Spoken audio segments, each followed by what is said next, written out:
Hello, my name is Joshua Tyler, and today I'm going to show how to make a audio pitch shift, um, like in one audio track without any, um, without having to do anything specifically in the digital audio workspace. I know the software that I use doesn't allow for a pitch shift even as a VTS controller for some reason. So I'm going to show how to create an audio file that has a pitch shift from a certain note to another note. So first, what I'm going to do, I'm going to be doing this in MATLAB. I have a license through my university, so maybe later I'll show how to write a script in Python because I know Python is free. First, I'm going to do some housekeeping. Clear all VLC. First thing is close all. This closes any figures or graphs that I have open. Clear all removes all the workspace variables that I have going on, and then CLC just clears out this command window. So let's say in the command window I do x equals 2. So here I have x equals 2 in the workspace, and then in the command window I have that history there. So what I can do is clear all, and you see there in the uh, environment variables, those are removed, and then let me do CLC, and that clears out the command window. So now that we've got the housekeeping out of the way, typically when you do high quality audio, you have a sampling rate of 192 kilohertz. So arguments over that, I've said my 2 cents on that. You can see that in a previous video. Sampling rate, I say as FS. And then we have a period, or I could also say T step of 1 divided by our sampling rate. And that means we're going to have a sample every one. The step in between each sample in time is going to be this value here. So that's 5.2 microseconds. So then we're going to say, well, let's say we want our frequency to start at 440, and that is a concert F.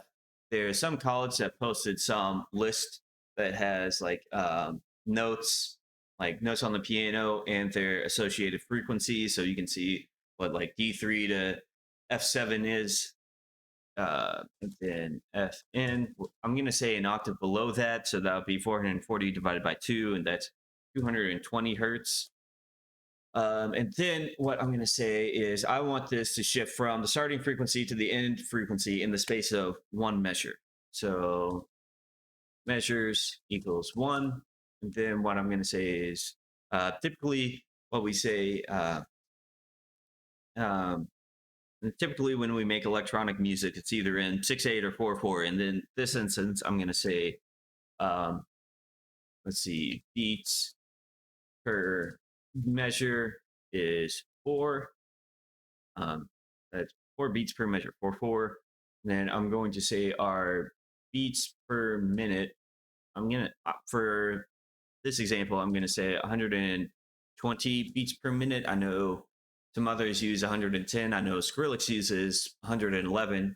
Well, it's actually interesting. There's a little Easter egg there in the name Skrillex because he, in the ILL, in the beginning of that word, it looks like a 111 when he puts it in his font, which is also the BPM that most of his music plays at. And then I'm going to say our beats per second is equivalent to our beats per minute divided by 60. So I'm going to go ahead and run that, and then we can see our workspace variables.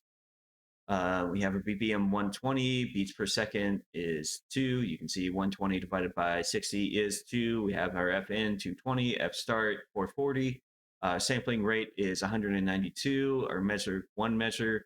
Then we've got a T step of 5.2 microseconds.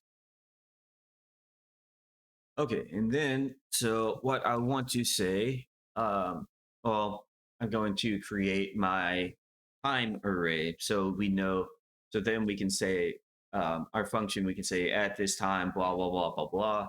So I'm going to say our tn. So the total time it will take is the amount of measures that we have times our beats per measure divided by our beats per second. So if you look at that, that's length of time um, times times beats per time divided by beats per second, which should equate to seconds. Going to track the variables there, and then our t start. Well, let's just go ahead and say that's 0. Sometimes you can say that's the first t step. It depends. I'll just say 0 for this this example. And then t step, we already defined that. And then we'll say our time array is t start to t step to t end. And go ahead and run that. Measures.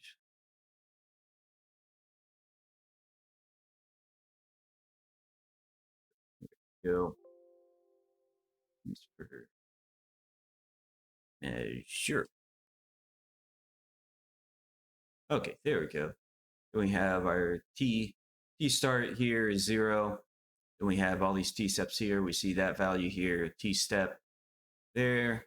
And then we go all the way to the end where t end 2. Okay, now that we have our time array, we can say n is the length of our time array. So that should be this value here. Yep, so those values match. So then we want to say, we have our time array, we have the length of time that it takes, and we have the length of that array that, we have the amount of samples that we're going to have in the final audio file. And we're going to say f step is equal to f end minus f start divided by, let's say n minus 1. That's going to be a slope.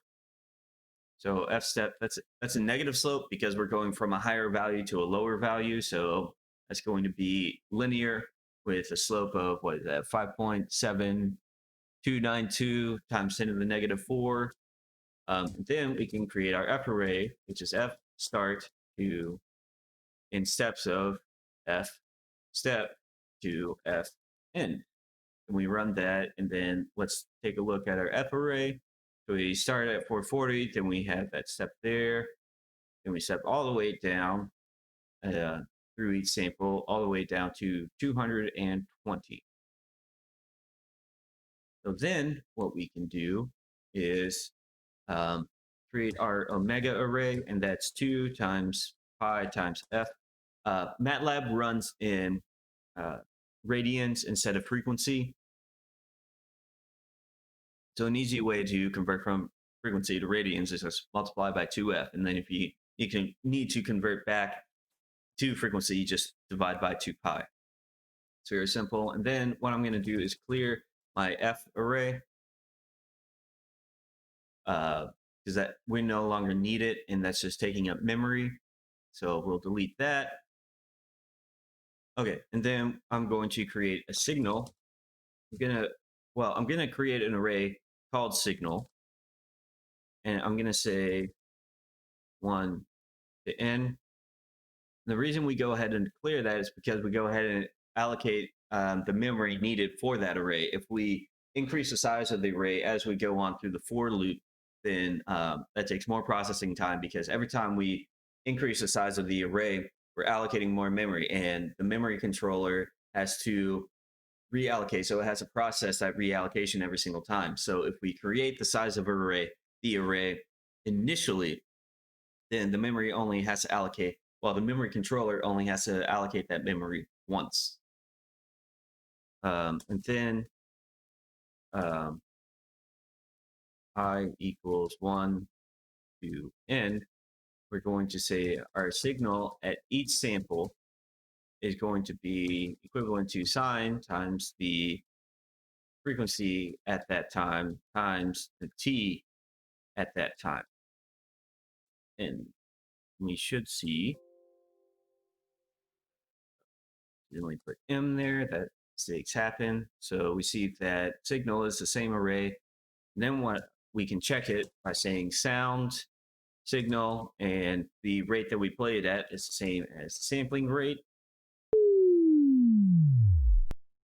There we go. We have a pitch shift. It goes from 440 hertz down to 220. Then what we can do is write it out, and we can say audio write, and let's just say pitch shift dot wave, because we save it as a wave file, and then we say signal, and then we write it at a rate of our sampling rate.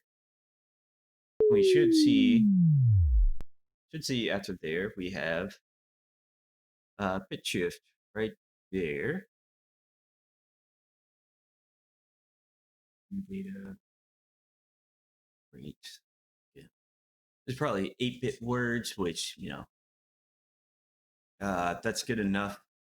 Maybe for some instrument, it needs to be a higher resolution than 8 bits, and it may save it as 24, 16 or 24. I'm not exactly sure. See what we can do. Open outside of MATLAB. Let's see what else.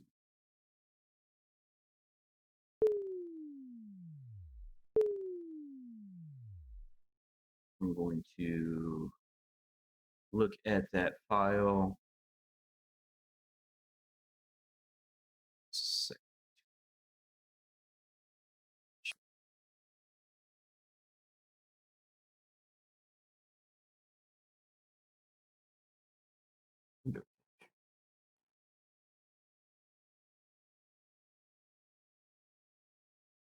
Okay, so if we look at that, see details, length 2 seconds.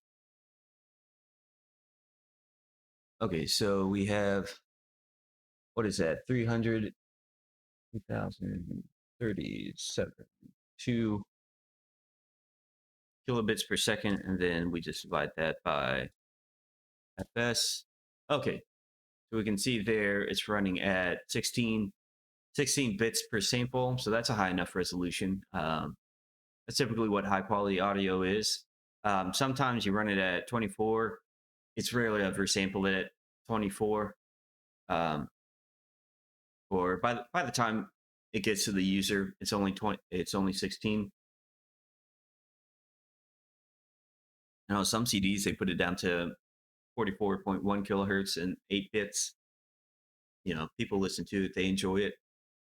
Okay, and I think there's another way. If you want to create a sine wave, or well, we have a sinusoidal wave, but if we want to create a square wave out of that, we can say if our signal of 1 of I is greater than 0, we can say signal of that point equals, I'm going to do 0.707, and that is, or what I can say is 1 divided by square root of 2, and let's see what that number is. I think that's 0.707. Yeah, 0.707, and then else if signal of that point is less than 0, signal at that point equals -1 divided by or square root of 2. We'll end it there in that conditional statement there. So essentially what's that saying is put it up to the it's above 0, then it's going to be 0.707, and if it's below 0, it goes to straight to -0.707. And I use 0.707, that's the RMS value. If you have it all the way to 1, it's going to be extremely loud, and it's going to just going to be too much. That could damage speakers. And I'm going to say that's a square wave. And then let me go ahead and play that. And you can hear that. Yeah, see, that's extremely loud, but that's a square wave. And I'll open up digital my visual audio workstation. If I can find it.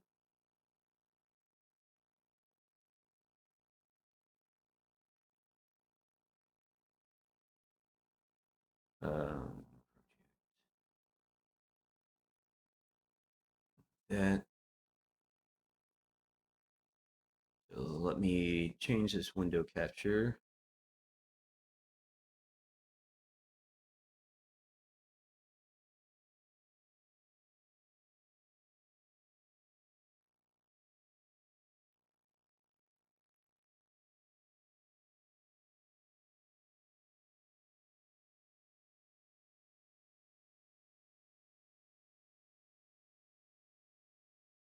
There we go. Let me get rid of that. Then we can put in this. We say 120. We can see. So up here, this is just a default that was created in here. So we see up here that's 120 beats per minute. That's 4/4 time, and you can see that takes up exactly one measure. We can zoom up on here. We can see the density right here. You can see that's a lot more dense over here. And then as we increase in time, as that frequency lowers, it gets less dense. Kind of a cool effect. Okay, so that is our sine wave, and then we can also put in our square wave, and we can see that RMS value 0.707 versus this one value here. So the way audio works, it doesn't work.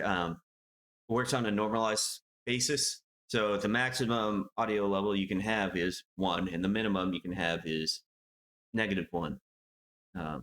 So based on your gain of your speakers, you can have a decibel level out. So like big, large speakers have like something like 50 or 60 decibels out, and then like little tiny desk speakers will have like 20 decibels or something. So that's scaled based on the normalized value of -1 to 1. If you see, we can look back at, go back to MATLAB.